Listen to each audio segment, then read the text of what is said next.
Assalamualaikum warahmatullahi wabarakatuh. Perkenalkan, nama saya Siti Anissa dengan NIM 0509 1182 32 80 14 dari kelas Agronomi Indralaya. Baik, di sini saya akan melakukan video sosial eksperimen di mana saya akan mewawancarai seseorang mengenai suatu materi atau pendapat mereka tentang Konstitusi Indonesia. Baik, di sini saya sudah bersama rekan saya yang ingin saya wawancarai. Dengan siapa Kak namanya? Saya Adelia Rentasari. Dari fakultas apa Kak? Saya dari Fakultas Pertanian.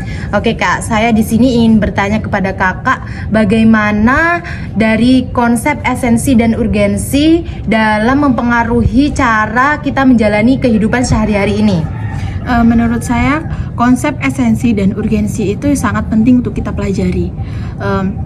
Di mana konsep esensi itu agar kita memahami suatu yang benar-benar penting dan melatih kita untuk fokus kepada hal-hal yang penting. Dan sedangkan konsep urgensi itu yaitu konsep yang menyuruh kita untuk memahami suatu tantangan atau tidak menunda-nunda suatu tantangan yang kita hadapi. Oke, baik, terima kasih ya Kakak Adel. Selanjutnya di samping saya ada kakak yang ingin saya wawancarai. Bisa memperkenalkan terlebih dahulu Kak?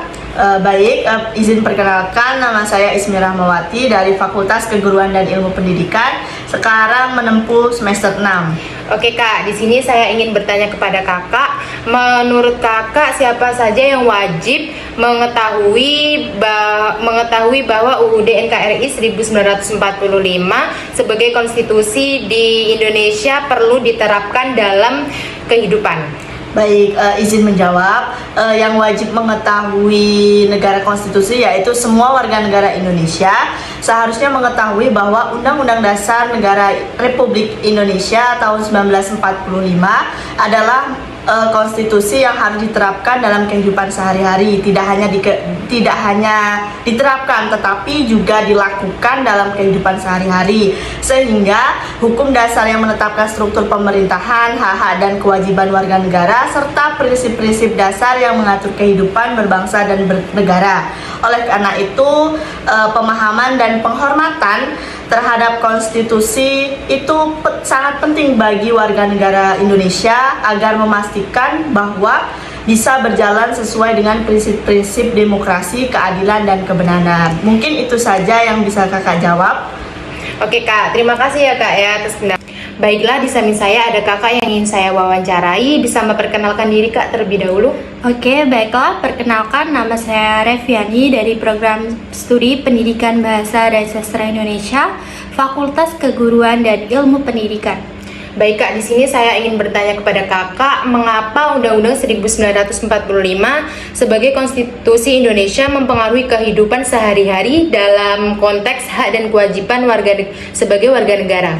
Oke, nah menurut pendapat saya berdasarkan Undang-Undang Dasar 1945 memiliki peran penting dalam mengatur kehidupan sehari-hari warga Indonesia, menetapkan kerangka kerja pemerintahan, hukum, dan sistem sosial.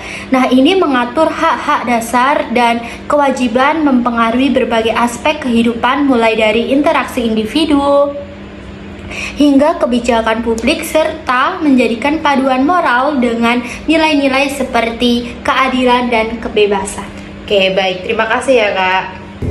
Baik, di sini saya sudah bersama rekan saya yang ingin saya wawancarai. Dengan siapa Kak namanya? Baiklah, perkenalkan, nama saya Cindy Laura Belia, saya dari jurusan Pertanian. Oke Kak, di sini saya ingin bertanya kepada Kakak, menurut pendapat Kakak, mengapa Undang-Undang 1945 itu sebagai konstitusi Indonesia dapat mempengaruhi kehidupan sehari-hari dalam konteks hak dan kewajiban negara Indonesia? Baiklah, saya akan menjawab. Menurut saya, Undang-Undang Dasar itu memiliki peran penting bagi bangsa Indonesia. Contohnya itu seperti hak-hak dan kewajiban bangsa Indonesia itu dipegang oleh pemerintah. Oke, baik, terima kasih ya Kak ya. Baik, jadi kesimpulan dari video wawancara saya yaitu bahwa Konstitusi Indonesia, terutama Undang-Undang 1945, memiliki peran yang sangat penting dalam kehidupan bernegara. Konstitusi menjadi landasan bagi setiap pemerintahan dan hukum di Indonesia, memastikan perlindungan hak-hak warga negara, pembagian kekuasaan yang seimbang, serta penyelesaian konflik secara adil. Konstitusi Indonesia juga dihadapkan pada berbagai dinamika dan tantangan, termasuk interpretasi yang beragam, perubahan sosial dan politik, serta tuntutan akan reformasi. Sekian video wawancara dari saya akhiri. Wassalamualaikum warahmatullahi wabarakatuh.